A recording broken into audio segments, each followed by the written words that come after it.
Rey, te pido, Padre glorioso, que tú seas trayendo este día, esta palabra a nuestros corazones, Señor, que se haga vida en nosotros, Señor bendito, que tu Espíritu Santo haga la obra y que esta semilla, Señor, no regrese vacía, sino que dé fruto en cada uno de nosotros y que tu voluntad sea hecha en esta noche, Padre glorioso, que uses este vaso, Padre, como un vaso de barro, Padre glorioso, que tiene un gran tesoro que es tu palabra y tu Santo Espíritu. Yo me quito, Padre glorioso, y que no permitas que ninguna palabra, Padre, que no venga de ti, salga de mi boca en este día. En el nombre de Jesús, amén. Puede tomar sus lugares, vamos a darle una ofrenda de palmas al Señor. Porque Dios es bueno y su misericordia es para siempre. Amén. Y les pido que me acompañen a abrir la escritura en esta noche. No sé si ya se va a ver en la pantalla. Vamos a abrir nuestra escritura en Mateo 7, en el versículo 7 y 8.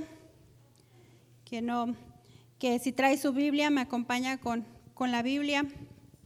Y todos los evangelios nos hablan de nuestro Señor Jesucristo. Nos hablan del tiempo en el que Él estuvo en la tierra, que Dios se hizo hombre y estuvo con nosotros y nos dio su palabra. Y en Mateo 7:8 dice que, la Escritura dice que Él enseñaba, y Él enseñaba con autoridad. Y en esta parte donde el Señor nos habla acerca del pedir, dice: pedid y se os dará, buscad y hallaréis, llamad y se os abrirá, porque todo aquel que pide, recibe, y el que busca, halla, y al que llama, se le abre. Amén. Y ahí en este pasaje de la Escritura, en estos dos versículos, nos habla acerca de tres cosas. Nos habla acerca de lo que es el pedir, el buscar y el llamar. Y el llamar refiriéndose a tocar una puerta, a llamar a una puerta. Y el martes del discipulado les comentaba a las hermanas mientras estudiábamos este pasaje de la Biblia, que en ocasiones nosotros tenemos necesidades o vamos creciendo y caminando en el Señor en nuestra vida como cristianos, como creyentes.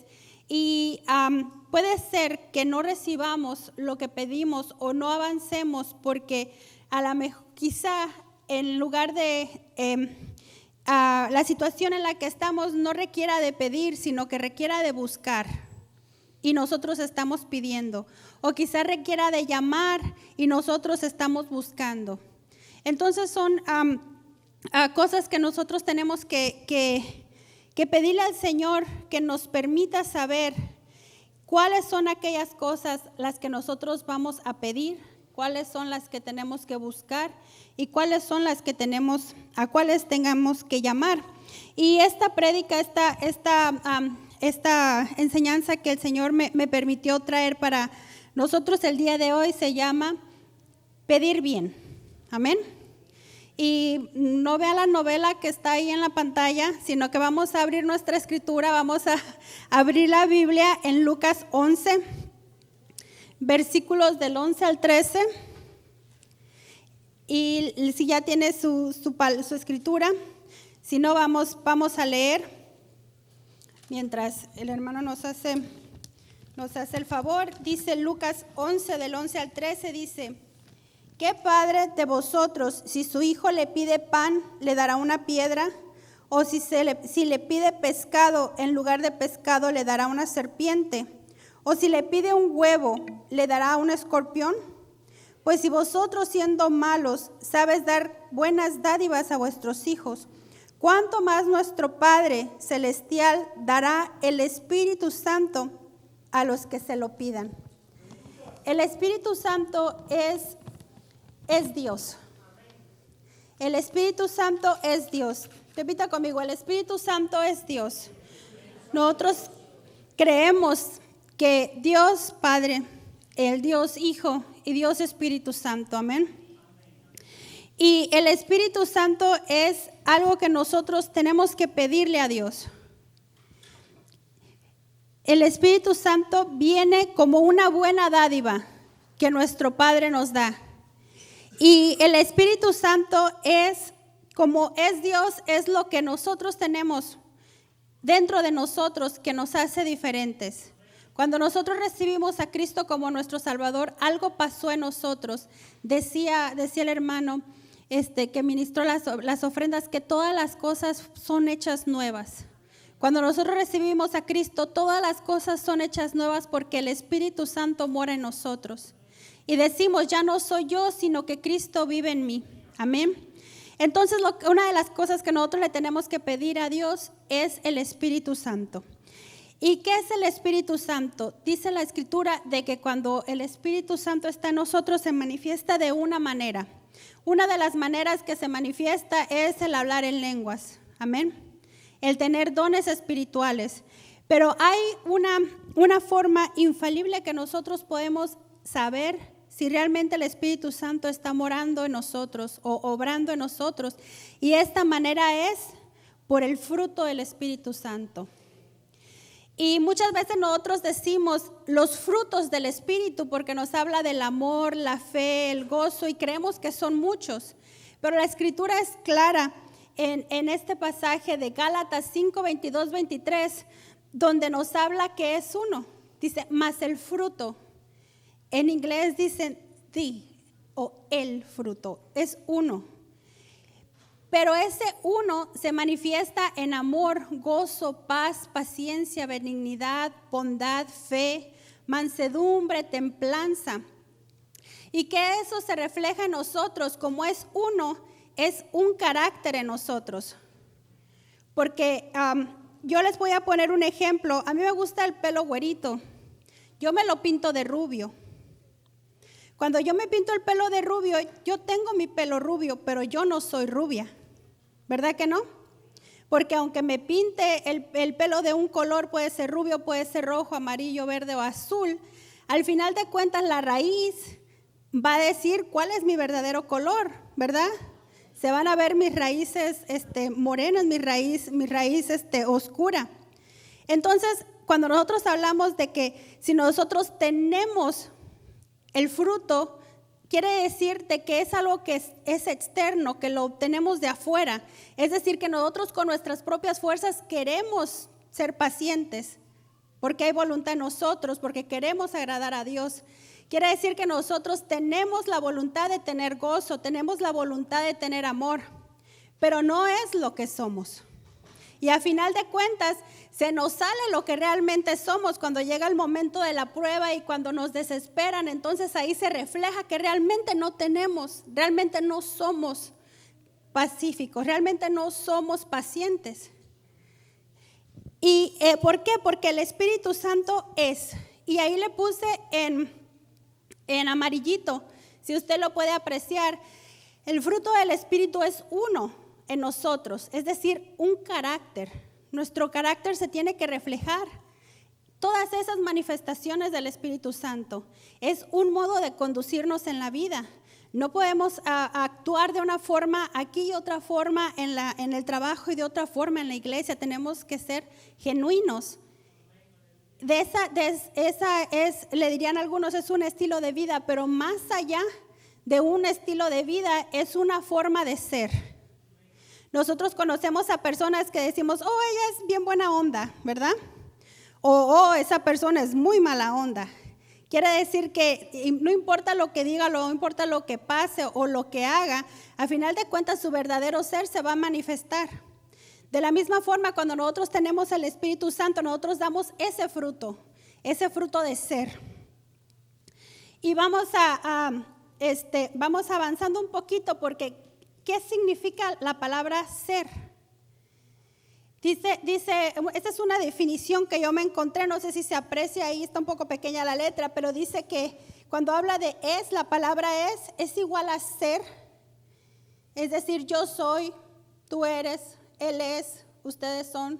Podemos conjugar el verbo ser, es el equivalente a existir. Cuando algo es, existe. Ser es mantener algún grado de existencia. El mayor grado de existencia o de ser lo tiene Dios. Porque Dios no lo podemos definir en nuestro entendimiento, porque Dios es más grande que nuestro entendimiento. Hay un canto que dice que es tan grande que nadie puede estar fuera de Él y tan pequeño que nadie puede estar fuera de Él. Es decir, Él lo abarca todo, Él lo es todo, Él existe, Él es.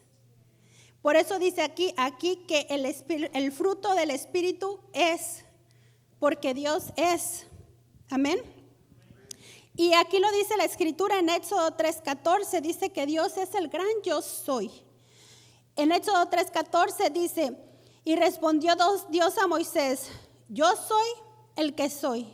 Y dijo, así dirás a los hijos de Israel, yo soy, me envió a vosotros. Él así se define, como un ser, yo soy. Y si Él es, hermanos, nosotros también somos, porque somos sus hijos. Pero ¿qué es lo que somos? En este tiempo hay mucha confusión en cuanto al ser. Incluso hay hasta una filosofía que dice ser o no ser, he ahí el dilema, to be or not to be. Amén. Pero cuando nosotros somos de Cristo, cuando nosotros somos de Dios, cuando el Espíritu Santo es en nosotros, ahí es donde se manifiesta el fruto del Espíritu Santo. Amén. Dice, si yo en esta conclusión de este pequeño pasaje de la Biblia, si yo tengo al Espíritu Santo, ¿cómo se va a manifestar en mí? ¿Cuál es ese fruto que voy a dar? Es simplemente en que yo soy. Yo soy amor, yo soy gozo, yo soy paz, yo soy paciencia, yo soy benignidad, yo soy bondad, yo soy fe, yo soy mansedumbre, yo soy templanza. Qué gran diferencia es a decir yo tengo paz. Porque no quiere decir con eso que si yo tengo gozo, yo soy gozo, voy a estar todo el tiempo riéndome. Porque incluso la misma Escritura nos habla en el libro de Eclesiastés que hay un tiempo para todo. Y la palabra tiempo en ese pasaje lo que significa es una estación, a season, se dice en inglés, es a season. Así como llega la primavera y el invierno y el verano, que son estaciones de la vida, del año, también en la vida hay tiempo para todo. Hay tiempo para nacer, hay tiempo para morir. Dice que hay tiempo para hacer la guerra y hay tiempo para hacer la paz. Pero eso es solo temporal. No puede ser en nuestras vidas que la tristeza sea un estado permanente. Tampoco puede ser que la desesperanza sea un estado permanente o que el enojo sea un estado permanente o que los nervios y la ansiedad sean un estado permanente. Hay situaciones que nos van a causar todos esos sentimientos, pero al final de cuentas, si el Espíritu Santo está en nosotros, nosotros vamos a seguir siendo paz. Nosotros vamos a seguir teniendo esa paz en medio de la tormenta, vamos a seguir amando aunque nos odien. Amén. Vamos a seguir teniendo gozo aunque como dice la Escritura, ¿verdad? Aunque tenga el canto, aunque tenga 1000 problemas. Esa es la manifestación del Espíritu Santo en nosotros. Pero el tema es pedir. ¿Y por qué empecé con el Espíritu Santo? Porque vamos a continuar con la Escritura. Y vamos a leer Santiago 4 del 1 al 7 en la versión Dios habla hoy, que nos dice, ¿sí se alcanza a ver ahí, mis amados? Dice, ¿de dónde vienen las guerras y las peleas entre ustedes? En este tiempo, hermanos, es un tiempo de conflicto, un tiempo de donde la paz se ve muy lejos. No sé, la última vez que miré, creo que había 16 países en guerra. No es una coincidencia, nos hablaban acerca de las señales de los últimos tiempos, lo cual guerra es una de las señales. Pero no solamente hay pleitos y guerra entre las naciones, entre los países, sino que también dentro del mismo país hay guerras o conflictos entre las razas. Dice que pueblo contra pueblo, nación contra nación. Y eso si le vamos haciendo el zoom, vamos a mirar que también hay guerras y conflictos entre las familias. Amén. Aún incluso dentro de la iglesia. Pero aquí nos explican por qué o cuál es la razón por la cual hay guerra y hay peleas. Y dice, pues de los malos deseos. ¿De dónde vienen las guerras y los pleitos entre ustedes? Pues de los malos deseos, que siempre están luchando en su interior. Ustedes quieren algo y no lo obtienen. Matan, sienten envidia de alguna cosa. Y como no la pueden conseguir, luchan y se hacen la guerra. No consiguen lo que quieren porque no se lo piden a Dios. Y si se lo piden, no lo reciben porque lo piden mal, pues lo quieren para gastar en sus placeres. Dice la versión Reina Valera del 60, dice que no recibís porque pedís mal, porque no pides bien. Esto, hablando del pedir, quiere decir que hay una forma correcta de pedir y hay una forma incorrecta de pedir. Entonces, ¿cuál es la forma incorrecta? ¿Cuál es el pedir mal? ¿Cómo es pedir mal? Aquí dice, porque pides para tu propio beneficio, porque pides para tus propios placeres. Pero aquí está hablando acerca de un pueblo, de una persona o un grupo de personas que están en conflicto. Cuando hay guerra, cuando hay desavenencias, cuando hay desacuerdos en una familia, es muy difícil que se puedan manifestar los milagros. Es muy difícil de que las oraciones sean contestadas. Porque donde hay guerra es porque no hay alguien que ceda por los malos deseos, porque siempre hay alguien que no está cediendo, que no está deseando bien. Amén. Eso dice la Escritura, lo estamos viendo aquí. Y dice, oh gente infiel, ¿no saben ustedes que ser amigos del mundo es ser enemigos de Dios? Cualquiera que decide ser amigo del mundo se vuelve enemigo de Dios. Por algo dice la Escritura, Dios ama celosamente, por eso lo subrayé en amarillo, porque dice, Dios ama celosamente el Espíritu que ha puesto dentro de nosotros. Cuando nosotros tenemos el Espíritu Santo, Dios nos va a cuidar. Y nos va a cuidar porque nos ama. Amén. Pero nos va a cuidar porque parte de Él está dentro de nosotros. Y esto me llega, a lo mejor la comparación no es muy buena. Y pido disculpas, que no se vaya a malinterpretar. Pero le preguntaba yo a mi esposo, ¿qué sentías cuando... Yo sé lo que se siente tener un baby, esperar un bebé. ¿Quiénes hemos tenido babies? Nosotros sentimos las pataditas, nosotros sentimos que se mueven, nosotros sabemos lo que es la espera, porque lo tenemos dentro.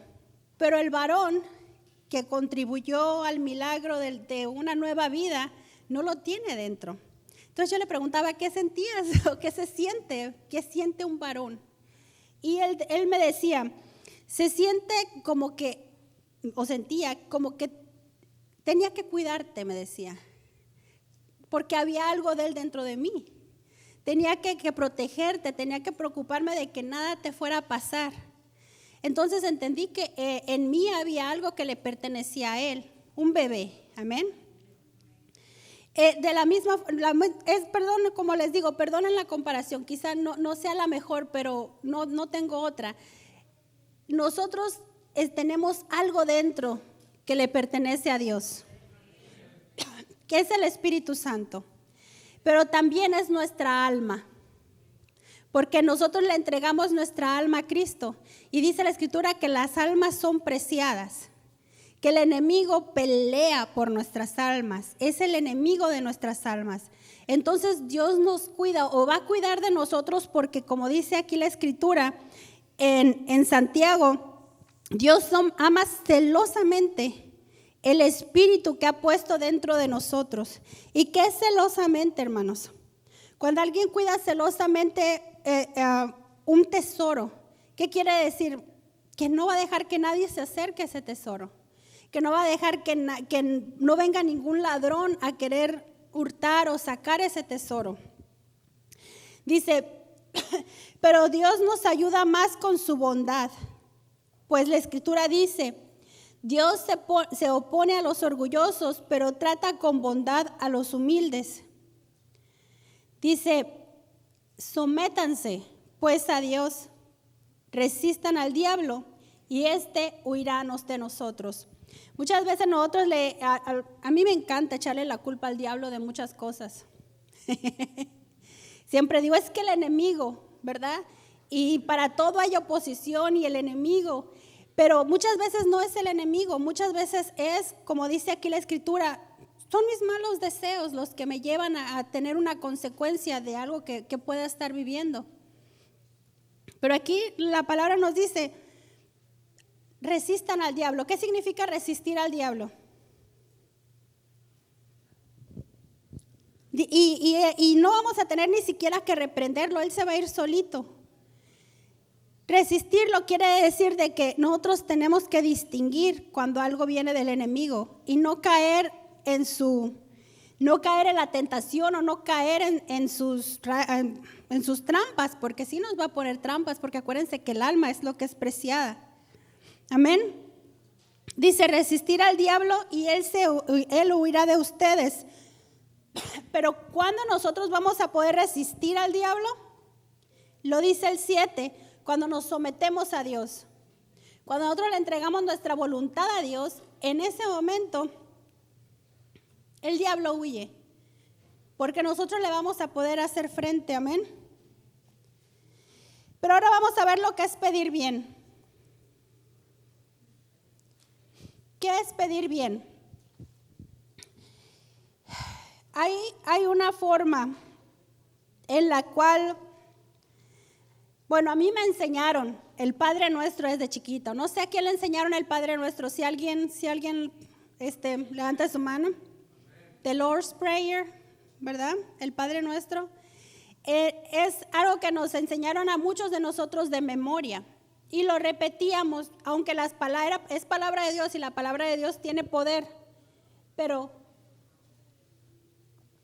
en Mateo 6, de 9 al 11, es nuestro Señor Jesucristo hablando y es el que nos está enseñando a nosotros cómo orar o cómo pedir bien. Y les pido que por favor me ayuden a leer en Mateo 6, 9 dice, ustedes oren así. ¿Cómo es que vamos a orar? Nosotros nos enseñaron a que teníamos que repetirlo. Pero aquí lo que nos está enseñando, nos está dando un modelo de cómo pedirle al Señor. Y dice, Padre nuestro que estás en los cielos, santificado sea tu nombre. Empieza con una alabanza. Pero dice, venga tu reino. ¿Y qué significa que venga el reino de Dios a nosotros? Mateo 6:33 dice que primeramente, ¿qué? Buscar. Primeramente buscar el reino de Dios y su justicia y todas las demás cosas nos serán añadidas. Y eso es lo que dice, cuando ustedes oren, pídanle al Señor que venga a su reino. Primeramente que sea lo de Él, no que sea mi necesidad, no que sea lo que yo quiero, lo que yo necesito, lo que a mí se me antojaría tener, porque a mí sí se me antoja tener cosas, no sé ustedes, pero a mí me gustan los carros, me gustan las trocas para ser más exactos. Me gustan las trocas, me gustan las vacas, me gustan las parcelas y todos tenemos gustos, ¿verdad? Quizá a usted le guste la playa, quizá le guste viajar y no hay nada de malo en ninguna de esas cosas, pero eso lo que es una añadidura. Cuando nosotros hacemos lo que usted está haciendo esta noche, que es buscar primeramente el tener esa comunión con el Señor, el alabarlo, el escuchar su palabra, en gozarse en la convivencia con los hermanos, nosotros estamos buscando el reino de Dios primero y todo lo demás va a venir por añadidura. Eso es pedir bien.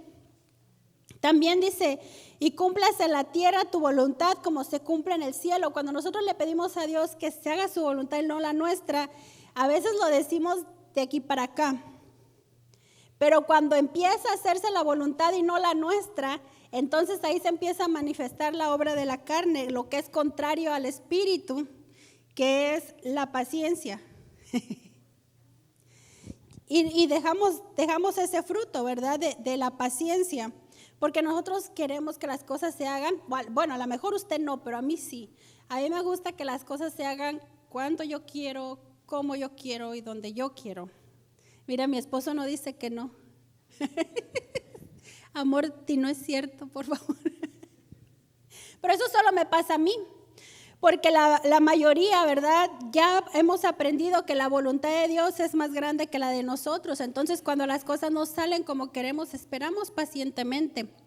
Y si no lo hacemos, entonces tenemos que pedir que nosotros anhelemos eso. Vamos a ver Romanos 12:2, dice, no nos amoldéis al mundo actual, sino ser transformados mediante la revelación de vuestra mente. Así podréis comprobar cuál es la voluntad de Dios. ¿Cuál es la voluntad de Dios?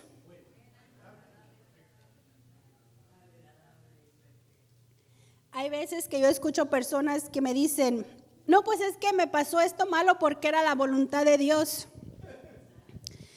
Y quizá, yo no sé, ¿verdad? Porque también el justo tiene que pasar por tribulaciones, porque a final de cuentas van a ser cosas que van a ser para nuestro beneficio, a veces morir a una pasión, a veces morir a la carne, a veces dejar ir situaciones que no son propicias o buenas para nosotros. Pero lo malo es cuando las cosas malas que nos suceden, nosotros nos alejamos de Dios porque nos está pasando algo malo sin ver que si Dios está permitiendo que nos suceda es porque va a final de cuentas a ser algo bueno, va a ser algo agradable y va a ser algo perfecto. Quienes, los que tenemos hijos, sabemos que crecer, que criarlos no es agradable para ellos todo el tiempo, ¿verdad? Si por mis niñitas fuera, ¿verdad? Ellas harían cosas que yo no les permito que hagan porque no son buenas para ellas. Y de alguna forma pues ellas las miran como de que no es agradable lo que mi mami me está diciendo, lo que no me está dejando hacer.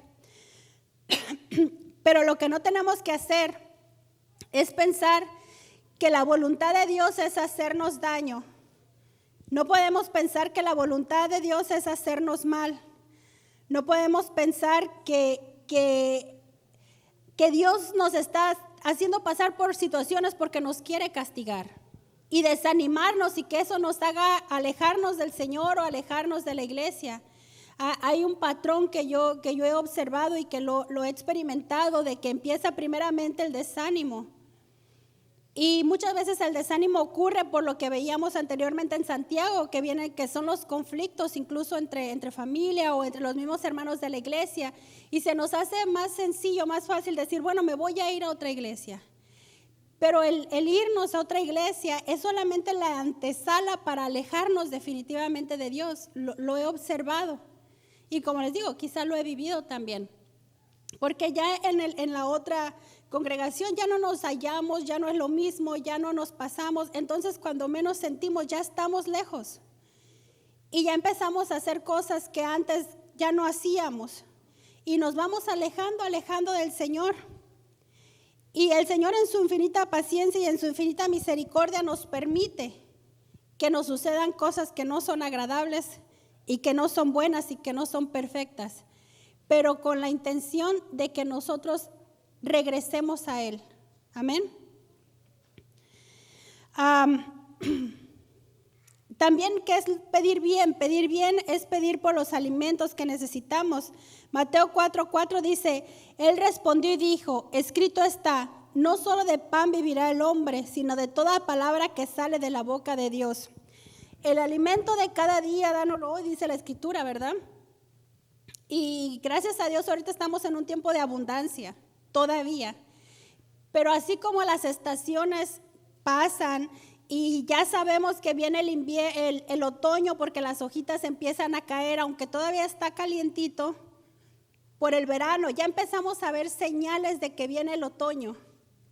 Ahorita estamos en un tiempo de abundancia donde ya empezamos a ver las señales que viene un tiempo de escasez. No sé si usted lo nota. Ya no es lo mismo.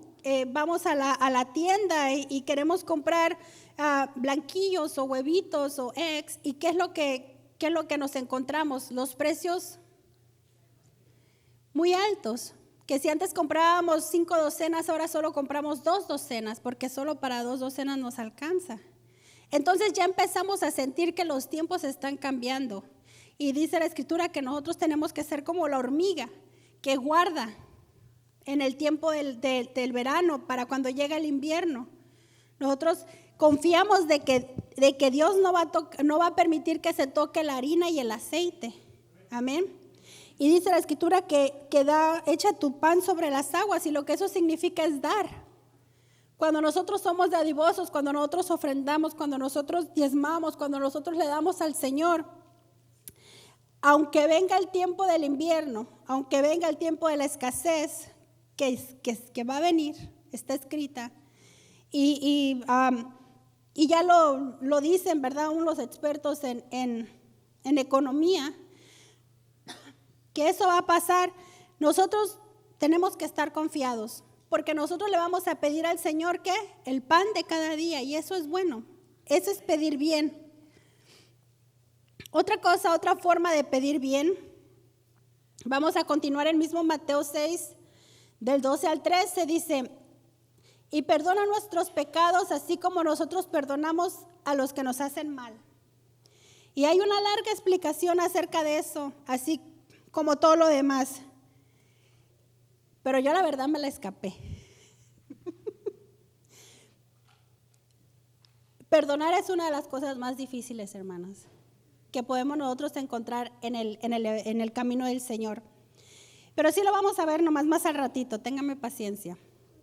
Vamos a ver entonces qué podemos pedir o qué debemos de pedirle al Señor. Podemos pedirle que no nos meta en tentación. Y Santiago 1, 12, 14 dice: dichoso el hombre que soporta la prueba con fortaleza. Pero aquí no solamente habla del hombre, no solamente como el varón, sino como el género humano. Dichoso el hombre que soporta la prueba con fortaleza, porque al salir ¿de qué? De la prueba también es temporal. Dice, porque al salir aprobado recibirá como premio la vida.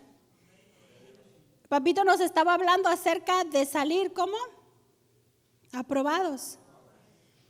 A salir como aquel estudiante, ¿verdad? Que le dieron un reprobado y dice, no, es que yo pasé re bien. Pensaba que reprobado era reaprobado. Pasé re bien, dijo. Nosotros no queremos pasar re bien, ¿verdad que no? Nosotros queremos estar aprobados. Cuando yo iba a la escuela nos calificaban con números, nos calificaban del 1 al 5 era reprobado, del 5 al 6 era panzazo, decíamos nosotros, el 7 era como que, el 8 era average, el 9 ya era un poco sobresaliente y el 10 era excelente. Pero dice la Escritura que aquí el premio del que sale aprobado de la prueba, ¿cuál es? Es la vida. Y es la vida eterna. Dice que es la corona que Dios ha prometido a los que ama. Yo anhelo ser aprobada. Pero para yo pasar aprobada necesito pasar la prueba con fortaleza. Dice, cuando alguien se sienta tentado a hacer lo malo, fíjense que muchas veces nosotros tenemos un concepto de tentación. Por ejemplo, pensamos que la tentación muchas veces es solamente algo que nos atraiga a otra persona o que es algo físico. Para mí la tentación también es la comida, porque ustedes saben, la comida es algo que yo le pido al Señor que no me deje caer en tentación cuando miro el pan, porque me gusta. Bueno, no hablemos de cosas tristes.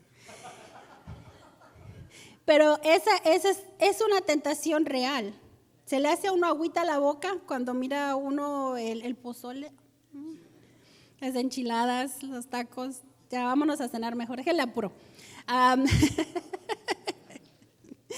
dice, cuando alguien se sienta tentado a hacer lo malo, quiere decir que hacer lo malo es una tentación. No solamente una tentación en el aspecto carnal o físico o sexual, sino que también en hacer lo malo. A usted quizá no le pasa, pero cuando a mí me pasa algo malo o alguien me hace un daño, inmediatamente mi cerebrito empieza a mirar mil y una formas de hacer daño, de cómo regresársela, cómo me las pague, cómo me las cobro. ¿No? No, nomás a mí. Es una gran tentación. Es una tentación hacer lo malo, el decir, decimos nosotros en México, ¿cómo decimos? Decimos, ¿cómo? Se me olvidó el dicho, ya estoy como el Chavo del 8. Ándale, a ver. O arrieros somos, en el camino andamos. Es decir, de que no busco quien me la haga, sino... Fíjese que todas esas son tentaciones al mal. Y gracias porque ya me di cuenta que no soy la única. Todo eso es una tentación. El verso 1 dice la palabra que Dios va a poner a nuestros enemigos como estrado bajo nuestros pies. Y eso no lo va a hacer el Señor como un premio solamente, sino que va a ser para probar nuestros corazones. ¿Qué hacemos nosotros cuando nuestro enemigo esté vencido en nuestros pies? Le pasó a José. A José sus hermanos le hicieron muchísimo daño. Muchísimo daño. Yo pienso que a mí, no sé a usted, pero a mí no me han hecho tanto daño como le hicieron a José. Sin embargo, cuando hubo hambruna y cuando él estuvo en el poder como el segundo hombre más poderoso de la nación más poderosa del mundo, de su tiempo, él tuvo la oportunidad de dejar a sus hermanos morir de hambre y tuvo la oportunidad de desquitarse por este mal tan grande que le hicieron. Pero ¿qué fue lo que hizo José? Los alimentó, les dio de comer, pero no solo eso, sino que les perdonó porque se dio cuenta que si no hubiera sido por la maldad de ellos, ahora él no tuviera la posición en la que estaba. Él no hubiera podido salvar miles y miles y miles de vidas, así como lo usó el Señor para aquella hambruna que vino sobre el país. Amén. Así es que no caer en la tentación de hacer lo malo. Y continúo leyendo, dice, no piense que es tentado por Dios, porque Dios ni siente la tentación de hacer lo malo, ni tienta a nadie para que la haga. Es decir, todos esos buenos dichos que nosotros dijimos aquí tan amenamente, no son pensamientos de Dios. No es lo que Dios pone en nuestra mente.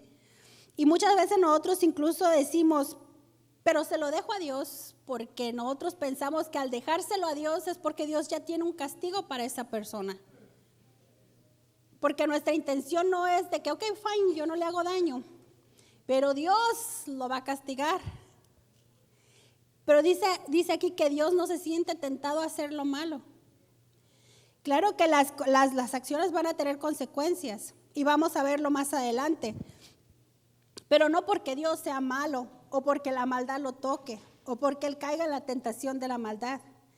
Dice, ni tienta a nadie para que lo hagan. Al contrario, dice el versículo 14, uno es tentado ¿por qué? Por sus propios malos deseos que lo atraen y lo seducen. Es decir, lo mismo que uno quiere, a final de cuentas empieza uno a pensar, bueno, pues qué de malo tiene, ¿verdad? Si me hizo esto, pues yo tengo que defenderme. Pero bueno, vamos a continuar. Lo que podemos pedir o lo bueno que tenemos que pedir. Bueno, vimos en el 13 es que nosotros tenemos que pedirle a Dios que no nos permita caer en tentación. Amén. Otra de las cosas que sí podemos pedir o que es pedir bien es que Dios nos libre de todo mal. Y dice Salmo 121, 7, 8, dice, Jehová te guardará ¿de qué? Él guardará tu alma. Es el alma, hermanos. Nuestra alma es la lucha. Es ahí donde está la lucha interna entre lo bueno y lo malo. Pero dice que Él guardará nuestra alma. Jehová guardará tu salida y tu entrada desde ahora y para ¿cuándo? Y para siempre. Jehová nos guardará de todo mal. Ahorita, en este tiempo, hermanos, es un tiempo que hay maldad en todas partes. En todas partes hay maldad. Pero dice que Dios va a guardar nuestra alma. ¿Para qué? Para que nuestra alma no se amargue. Porque dice que por la maldad de algunos, el amor de muchos va a menguar. Y Dios nos va a cubrir nuestra alma, va a guardar nuestra alma para que la maldad de muchos o de algunos no permita que nuestro amor se enfríe. Amén. Así es que hay que pedirle al Señor que nos libre de todo mal. Vamos a continuar. Dice, porque tuyo es el reino, el poder y la gloria por siempre. Amén. Amén. Dice Salmo 34:1 que bendeciré a Jehová en todo tiempo. Su alabanza estará de continuo en mi boca. Amén. Y vamos a continuar con lo que es pedir bien. Y ahora sí se las debía. Mateo 6:12. Y perdona nuestros pecados. ¿Se acuerdan que se las debía? Que les dije que esa no le vamos a ver sino más al ratito. Pues aquí llegamos. Y tengo 15 minutos. Mateo 6:12 dice, y perdona nuestros pecados, así como nosotros perdonamos a los que nos han hecho mal. En esta escritura, en esta parte de la palabra, cuando nos habla acerca del perdón de pecados, cuando nosotros llegamos a Cristo, dice que todos nuestros pecados fueron perdonados. Él llevó nuestros pecados, nuestras dolencias, nuestras enfermedades en la cruz. Amén. Sin embargo, hay una condicional para que nuestros pecados sean perdonados. ¿Y cuál es la condicional? ¿Cuál es esa condición? ¿Cuál es el if? I forgive you if you forgive. Hay un if. Hay una condicional. Es decir, de que nuestros pecados fueron perdonados en la cruz. Es un derecho que nosotros obtuvimos. Pero para nosotros poder alcanzar ese perdón, nosotros tenemos que perdonar. Y amén, ¿verdad? Mateo 18, 32, 35 dice, entonces, llamándole su Señor le dijo, siervo malvado, toda aquella deuda que te perdoné, porque me rogaste, ¿qué hizo? Le rogó, le pidió. Entonces, cuando nosotros le pedimos a Dios que perdone nuestros pecados, estamos pidiendo bien, no estamos pidiendo mal, como dice la Escritura, para nuestros placeres. Dice, tú me rogaste, me pediste. ¿Y de qué está hablando aquí la Escritura? Está hablando de aquel siervo que le debía. Nos hizo un día la cuenta nuestro pastor que eran miles si lo hiciéramos en dólares, serían millones de dólares. Lo que le debía este siervo, este empleado a su patrón, a su señor. Sin embargo, este mismo siervo tenía a un compañero que le debía como $100. Entonces, cuando lo encontró, le exigió que le devolviera los $100 cuando él ya se le habían perdonado los millones. Y el otro le dijo, no, pues le rogó también de que le perdonara la deuda de $100. Y este siervo malo, ¿qué fue lo que hizo? No le perdonó la deuda. A él ya le habían perdonado $1 millón que ya no lo tenía que pagar al banco. Yo no sé si usted tiene deudas de tarjeta de crédito, si debe todavía su casa. Es una carga que uno siente tremenda, porque tiene que hacer el pago del carro, porque tiene que hacer el pago de la tarjeta, porque hay que pagar la renta, porque hay que pagar el mortgage. Ahora imagínense este siervo que debía millones a su señor. Imagínense qué alivio tan grande que a usted le digan este día, ¿sabes qué? Tu casa de $1 millón que la acabas de comprar el año pasado, ya no debes nada. Ya es tuya, aquí está la Escritura. Que es $1 millón, wow. Qué alivio, qué sensación tan grande. pero al mismo tiempo alguien le debe $10 a usted. Y que dice, no, pues devuélveme los $10. Pero si a ti ya te perdonaron una deuda de 1,000,000, no me puedes perdonar $10. ¿Qué es $10 comparados a 1,000,000? No es nada. Sin embargo, en lo espiritual, hay un dicho que tenemos los mexicanos, que decimos, te gusta hacer pero que no te hagan. Amén. ¿Sí lo han escuchado? De que muchas veces a nosotros nos gusta hacer, pero no nos gusta que nos hagan. También nos gusta recibir lo bueno, pero no nos gusta dar lo bueno. Y el perdón es una deuda. Y no es una deuda con el enemigo, el pecado no es una deuda con el diablo. Al diablo no le debemos nada, que el Señor lo reprenda. Es a Dios al que le fallamos. Y al fallarle a Dios, nosotros le somos deudores a Dios. Y esa deuda que nosotros tenemos con Dios solamente se puede pagar con sangre. Y en el Antiguo Testamento esa sangre era derramada en el altar de animalitos, de bueyes, de palomas, de ovejas, ¿verdad? Ahorita ya no es eso lo que tenemos que traer al altar, pero sí hay una sangre que se derramó, una sangre que vale mucho más que toda la sangre que se derramó en los años y años y años que se hicieron sacrificios en el altar, y es la sangre de nuestro Señor Jesucristo, que fue derramada para perdón de nuestros pecados. Y voy a continuar, dice, ¿no debías tú también tener misericordia de tu siervo, de tu consiervo, como yo tuve misericordia de ti? Entonces su señor, enojado, le entregó a los verdugos. ¿Qué son los verdugos? Que los verdugos son personas que son delegadas por una autoridad, ¿verdad? Que su trabajo es la de maltratar a un prisionero. Amén. Por ejemplo, en los tiempos de guerra, ¿qué sucede cuando deserta un soldado? Que nos hablaba Papito, el soldado. ¿Qué sucede? Lo arrestan y le ponen a quizá 1 o 2 de sus propios compañeros para que guarden que no salga y que cumpla el castigo. Amén.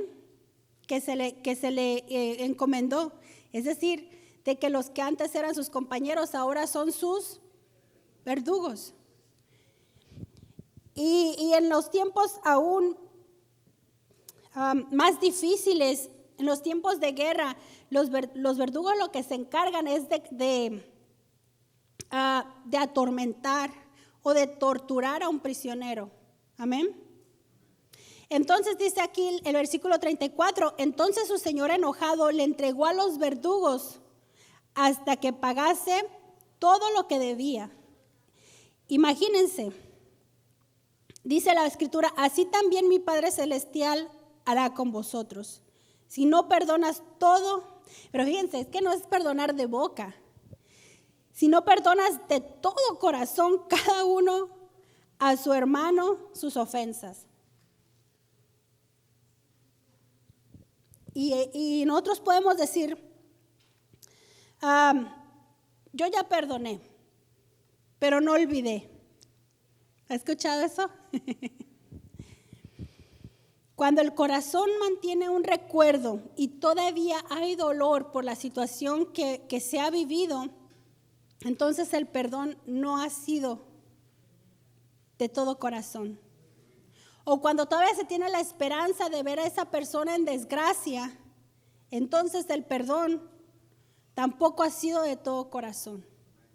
Y aquí no solamente la condicional es del perdonar, sino que es perdonar de todo corazón.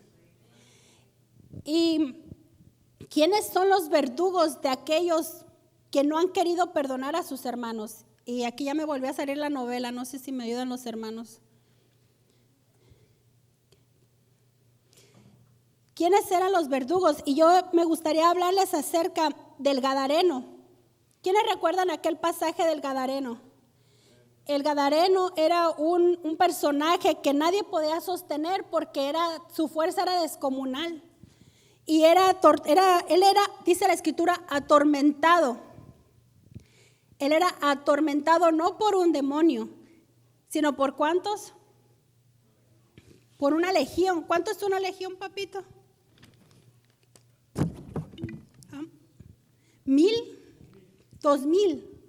2,000 soldados. Ahora imagínense 2,000 demonios atormentando a esta persona, al Gadareno. Ahí está ya, ahora sí se mira. ¿Quiénes eran los verdugos de él? Los que lo atormentaban. Dice, vienen a Jesús y ven que el que había sido atormentado del demonio y que había tenido la legión sentado, vestido y en su juicio cabal, y tuvieron miedo.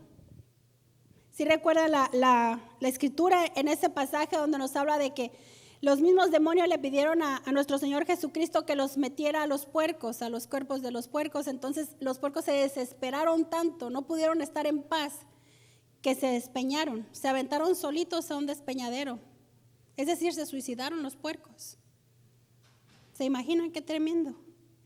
Quiere decirte que hay algo que atormenta a la persona que no perdona de corazón. Y cuando yo estaba en este orando para que el Señor pusiera las palabras que yo iba a compartir con ustedes en esta noche, eso era lo que sentía en mi espíritu. Si me ayudan los hermanos del piano, que el Señor quiere ministrar esta noche. Quiere ministrar un genuino perdón. Porque lo que estamos hablando hoy es de lo que es bueno pedirle a Dios, de lo que es pedir bien. Y si nosotros le pedimos a Dios que nos dé la oportunidad, que nos permita perdonar de corazón, Dios lo va a hacer. Porque hay cosas que no se pueden con nuestras propias fuerzas. Y yo creo, hermanos, sinceramente, que el perdonar es algo que no se puede hacer por las fuerzas propias. Todos sabemos, hemos pasado quizá por diferentes niveles de maldad, por diferentes niveles de mal que nos han hecho en la vida. Pero yo creo que todos hemos pasado por situaciones, quizá en nuestra infancia, quizá en nuestra adolescencia, quizá en nuestra vida de adultos, que nos han fallado. Y el perdón es una deuda que esa persona tiene con nosotros, nos debe. Por eso decíamos anteriormente de que me las debe, me las tiene que pagar. Y cuando nosotros no perdonamos es porque en nuestro corazón todavía está ese pensamiento de que tiene que pagarlo de alguna forma. No es posible que el daño que esta persona me ha hecho pase impune, que no tenga ningún castigo. Si ese pensamiento está en nuestra mente, si ese pensamiento está en nuestro corazón, quiere decir que nosotros estamos actuando como ese siervo al cual se le perdonó 1,000,000 y nosotros no estamos perdonando los $10. Y dice la Escritura en Mateo 7:7-8, y me brinco hasta el 12. Dice, pide y se os dará, que es el versículo con el que empezamos hoy. Buscad y hallaréis, llamad y se os abrirá. Porque todo aquel que pide, recibe, y el que busca, halla, y el que llama, se le abrirá. Pero dice el 12, en ese mismo capítulo, dice, así que todas las cosas que quieras que los hombres hagan con vosotros, así también vosotros haced con ellos, porque esta es la ley y los profetas. Y en muchos lugares se le llama la ley de oro. No hagas lo que no quieres que te hagan. Hablamos de que esta es una ley eterna y ocurre en todas partes del mundo. En algunos lugares de Asia le llaman karma. ¿Quién ha escuchado hablar del karma? Que sabemos que that goes around, comes around. que lo que haces, lo que siembras cosechas. Pero aquí dice la Escritura, todas las cosas que quieras que los hombres hagan con vosotros, así también haced vosotros con ellos. En el perdón, hermanos, muchas veces nosotros necesitamos ser libres. Bueno, diría yo, siempre necesitamos ser libres. Porque si nosotros esperamos a que esa persona o esas personas que nos hicieron daño se arrepientan, quizás eso no va a pasar. Quizás esa persona jamás va a venir y le va a decir, perdóname. Quizás esa persona jamás ni siquiera va a reconocer que le hizo daño. Pero el Espíritu Santo hoy nos está llamando a perdonar. Y yo tengo un testimonio que quiero compartir. Hace algún tiempo, unos años que en el discipulado estábamos hablando del tema del perdón. Y hablábamos de edificar nuestra casa sobre la roca y lo que significa edificar sobre la roca. Y llegamos a esta parte de que una de las condiciones para edificar sobre la roca, o una de los materiales para edificar sobre la roca, es el perdonar. Y yo le decía al Señor que yo no podía. Yo llegué como hoy vengo compartiendo con ustedes, diciéndole al Señor, yo por mí no puedo perdonar. Había muchas personas en muchas situaciones, en diferentes etapas de mi vida, que me habían hecho mucho daño. Y en mi corazón había mucho dolor, mucho coraje, mucho resentimiento y muchas ganas de desquitarme. Había ocasiones en las que ahí, mientras dormía, mientras soñaba, mientras mi mente cavilaba, yo imaginaba formas de castigos que esas personas podían tener por el daño que me habían hecho. Y cuando llegué a Cristo, ya ahora la fantasía era pensar cómo Dios los iba a castigar. Hablando acerca de que no hay mal que no tenga castigo. Pero el Espíritu Santo, del que hablábamos hace un momento, ese Espíritu Santo que nos da dar el fruto del Espíritu, que es el amor. Dice la Escritura de que nada nos sirve. Bueno, no dice que nada nos sirve, dice que hay un mejor camino, que hay algo mejor que las lenguas, hay algo mejor que los dones, y es el amor. Y el amor es el fruto del Espíritu. Entonces el perdonar tiene que ver mucho con el amor. Y quizás al principio no va a ser por amor a aquella persona que le hizo daño, pero sí por amor a Dios, por amor al Señor, al dueño del $1,000,000 que le perdonó la deuda a usted. Pero por las fuerzas humanas no se puede. Y cuando nosotros reconocemos delante del Señor y le decimos, Señor, yo por mis fuerzas no puedo, Él hace algo sobrenatural, y es que nos da su gracia. Y de esa misma gracia que Él nos dio a nosotros, nos permite extenderla para aquellas personas que nos hicieron daño. Y yo comparto este testimonio de un ejercicio que el Señor me puso a hacer. A mí me gustaría decirles que cuando el Espíritu de Dios me habla de que, ay, qué buena eres, hija mía, que estoy muy agradado contigo. Pero la verdad es que la mayoría de veces no es así. Y en esta ocasión el Espíritu Santo habló a mi corazón y me hizo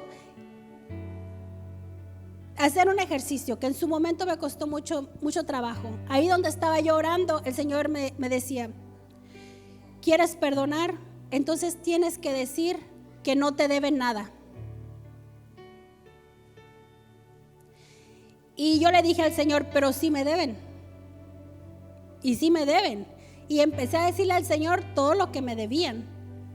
Diferentes personas en diferentes etapas de mi vida, todo lo que me debían. Que no era poco, era mucho. Y el Señor me decía, pero tienes que decir que no te debe nada. Si quieres sacar eso de tu corazón, tienes que decir que no te debe nada. Y empecé por obediencia a decir, Señor, fulano de tal me hizo tal y tal cosa, pero no me debe nada. Me engano de tal y cosa, pero no me debe nada. Pero era de diente a labio. Hasta que el Espíritu Santo empezó a hacer algo en mi corazón. Y en el momento en que yo repetía esas palabras, empecé a sentir que una carga se despegó de mí. Y cuando volví a repetir que no me debía lo que me debía, eso se iba yendo. Y empecé a ver como que ese dolor ya no era mío, ya no me pertenecía a mí. Hasta que pude decir con mi boca, con mi mente y con mi corazón, no me debe nada. Que se quede con eso, ya no me debe nada. Entonces lloré, pero ya no lloré por amargura como le lloraba antes al Señor, por lo que yo sentía o por lo que me debían o por el castigo que yo deseaba que les diera, sino que ya lloré por agradecimiento, porque yo entendí lo que Dios me había perdonado a mí, porque yo entendí que todas esas cosas malas que yo había hecho y que todavía sigo haciendo, yo ya no se las debo a Dios. Ya las pagó Cristo por mí. Y al momento que nosotros soltamos lo que nos deben a nosotros, entonces nosotros podemos agradecer lo que nosotros ya no le debemos a Dios. Porque ya nuestras cosas que hicimos, ya no se las debemos. Entonces, cuando ya pude decir con mi corazón completamente vacío de ese sentimiento que tenía, de que ya no me debía nada, el Espíritu Santo me dijo que ahora me lo deben a mí. Y al momento que escuché en mi corazón decir que ya no me lo debían a mí, sino que se lo debían a Dios, ¿saben ustedes lo que yo sentí? Mucho temor. Mucho temor de que algo malo le fuera a pasar a esa persona que me debía a mí. Porque no hay nada más terrible, hermanos, que caer en manos de un Dios vivo. No hay nada más terrible que la ira del Jehová, la ira del Señor. Y la mayoría de las veces, amados hermanos, quien nos debe, quien más daño nos ha hecho en la vida, son personas cercanas a nosotros. En ocasiones nuestros padres, nuestros cónyuges, nuestra madre, nuestros hermanos, como a José. Amén. Nuestros hijos, los que tenemos hijos adultos, cuántas decepciones no nos han hecho pasar. Que hay dolor en nuestro corazón y que muchas veces no nos atrevemos a expresarlo porque somos, a final de cuentas, nos queremos, somos familia. Pero ese dolor, esa falta de perdón es algo que nosotros todavía estamos esperando que nos paguen. Entonces yo le rogué al Señor, hermanos, que les perdonara esa deuda también a ellos. Porque yo no quería que esas personas que me habían hecho daño y que de alguna forma o de otra yo apreciaba o quería, tuvieran la ira de Jehová. Y ahí es donde la Escritura nos habla de que nosotros tenemos que orar por los que nos hacen el mal. Porque yo le supliqué al Señor, yo podía ver el castigo que se venía sobre esas personas y las consecuencias que podría traer sobre mi familia también, el castigo. Entonces yo le rogué al Señor que no, por favor no, que ya tampoco se lo debieran a él. Y eso le sucedió a Esteban. Cuando Esteban lo estaban apedreando, ¿recuerdan ese pasaje de Hechos? Cuando Esteban lo estaban apedreando, él vio al Señor. Y en lugar de sentir las pedradas, en lugar de sentirse ofendido por la ira de los hombres que lo estaban maltratando en ese momento, él vio la bondad de Dios que lo esperaba allá donde él iba a ir. Y dos, miró el tremendo castigo que venía sobre aquellos que lo apedreaban. Y lo que él dijo: Señor, perdónalos. Él intercedió por los que le estaban haciendo mal, porque no saben lo que hacen. ¿Y saben ustedes qué surgió de esa oración de Esteban? Surgió el apóstol Pablo. Surgió el apóstol Pablo. ¿Quién es el apóstol Pablo?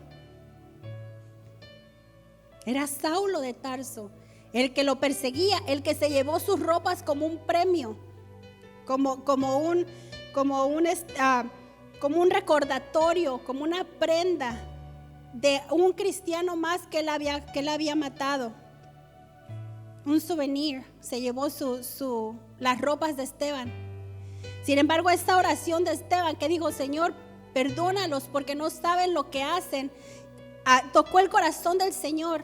Y ciertamente Él tiene un propósito ya para todos, pero esa oración alcanzó a Saulo, que Dios tuvo un trato con él, y que nosotros hoy en día podemos mirar en las cartas de Pablo cómo el Señor tocó su corazón y cómo lo cambió de ser el perseguidor de la iglesia a ser uno de los apóstoles del Espíritu. Amén. Nosotros no sabemos que cuando nosotros perdonamos a alguien y que cuando nosotros lo soltamos y le decimos al Señor: ya no me debe nada, y cuando nosotros sabemos que se lo debe a Dios, nosotros intercedamos para que tampoco se lo debe a Él.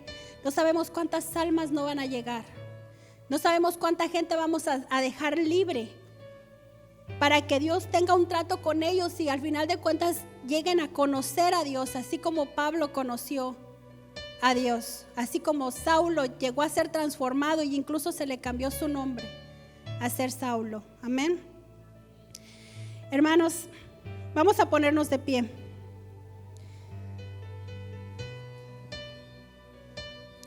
Quien guste entrar a la presencia del Señor, y que no sea por este vaso o este testimonio al que yo he compartido, porque esto me hace muy lejos de estar completa, me hace muy lejos de ya haber alcanzado,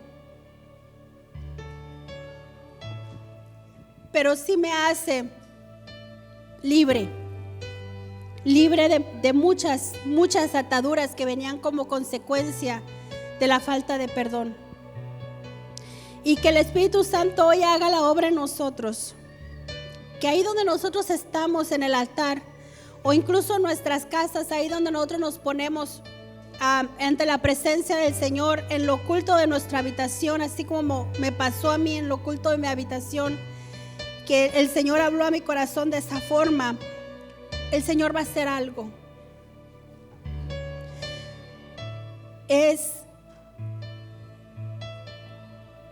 El Señor va a hacer algo sobrenatural en nuestros corazones. El Señor va a traer libertad. Yo estoy convencida que no hay un momento más hermoso que nosotros vivamos en la presencia del Señor que cuando nosotros lo buscamos con un corazón realmente arrepentido. Y cuando nosotros reconocemos que nosotros no sabemos pedir y que quizá no recibamos lo que pidamos o el milagro que estamos anhelando, es porque hay falta de perdón en nuestros corazones. Cuando lo reconocemos, el Señor hace la obra. El Señor hace lo sobrenatural. Lo que nosotros no podemos alcanzar, que es extender la misericordia, Dios lo hace, porque eso solamente se puede hacer por la gracia de Dios. Padre glorioso, en el nombre de Jesús venimos hoy, Señor. Vengo trayéndote, Padre glorioso, esta palabra que tú pusiste en mi corazón, Señor amado, y que aún, Padre glorioso, tú has preparado a nuestros hermanos, a mis hermanos, Señor amado, para recibirla, Padre, para atesorarla en su corazón y que haga esa obra que tú quieras que haga en sus vidas, Padre. Enséñanos, Señor, a pedir bien, Padre glorioso, a pedir, Padre, para avanzar, para enfocarnos en ti, Señor, para poder dejar lo que nos estorba, Padre glorioso, y que esa falta de perdón, Señor amado, no sea, Padre amoroso, algo constante o permanente en nosotros, sino que sea algo que tú quitas, Padre. Que sea algo que tú quitas, Padre, de nuestros corazones para poder caminar en libertad en ti, Señor. Hoy en el nombre de Jesús, Padre, yo vengo pidiéndote por cada uno de los que estamos aquí.